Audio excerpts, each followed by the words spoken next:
Bonjour, bienvenue à tous, bienvenue sur le salon Materials and Light, édition 2025. On est ravi d'accueillir Bernard Boyeux. Bonjour Bernard. Bonjour. Vous êtes le directeur de BioBuild Concept et avec vous on va se poser cette question, une filière locale à grande échelle, est-ce une promesse ou une impasse? Mais tout de suite, est-ce que vous pouvez nous présenter BioBuild Concept?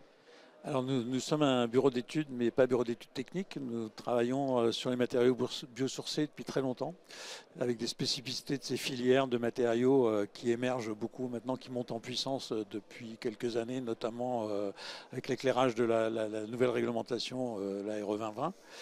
Et en fait, on a travaillé beaucoup sur l'aspect filière globale, notamment on a piloté des programmes de normalisation dans ces sujets-là.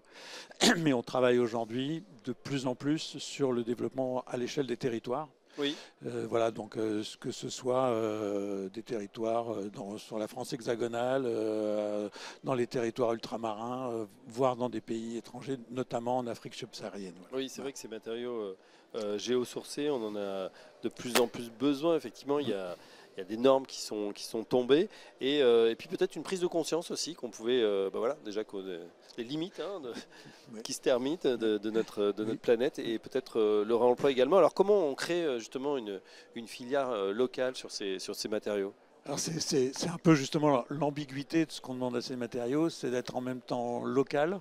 Oui. Bon, il y a une idée du local, encore faudrait-il définir ce qu'on attend du local et pourquoi on veut que ce soit local. Et avec les filières émergentes, où une des difficultés, c'est qu'une filière émergente, pour lui trouver un marché, et un marché à l'échelle locale, c'est pas toujours évident à trouver.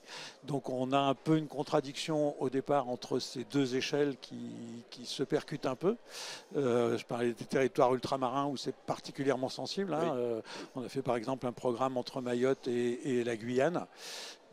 Le problème, c'est que la plupart des matériaux de construction arrivent de l'Hexagone, donc avec des coûts et un manque d'apport au niveau développement économique.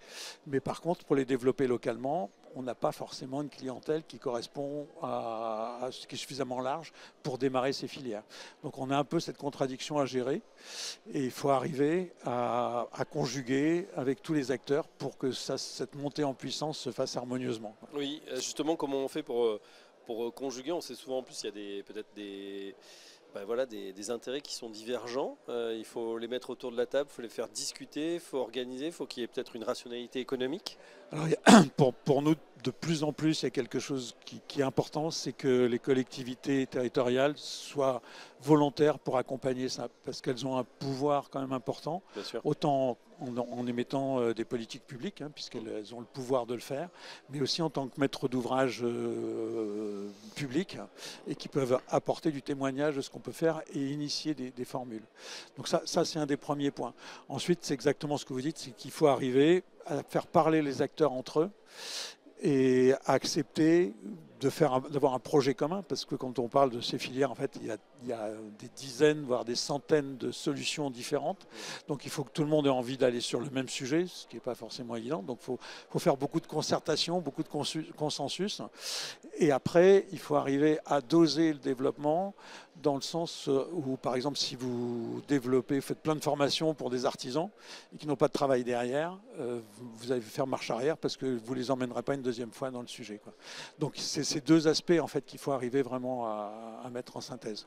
Bernard Boyeux, justement, une dernière question, c'est sur un exemple peut-être de filière qui s'est mise en place avec succès sur un territoire. Est-ce que vous avez un exemple à nous donner? Alors, j'en ai un certain nombre, heureusement pour nous. Heureusement.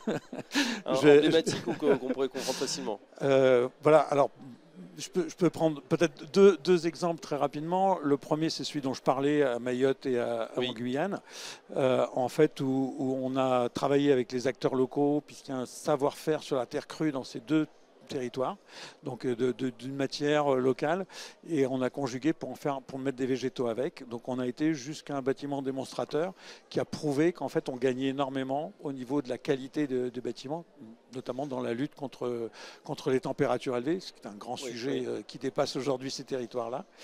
Et puis un autre peut-être qui aboutit, c'est qu'on a accompagné notamment une filière chanvre dans la région Île-de-France, où on est parti d'un groupe d'agriculteurs qu'on a accompagné pendant toute une durée jusqu'à ce qu'ils montent une unité de transformation vers de la production, etc. Et cette unité existe aujourd'hui, elle fonctionne. Bon, elle a eu quelques déboires de gestion à un moment, mais elle est toujours efficace et elle est toujours sur le terrain. Et elle est en production, quoi. La preuve que ce modèle a un peu effectivement aboutir et constitue une promesse bien plus qu'une impasse, à condition de s'en donner les moyens. Merci Bernard Boyeux. Je rappelle que vous êtes directeur de BioBuild Concept et à très bientôt sur Materials and Light. Merci. Au revoir.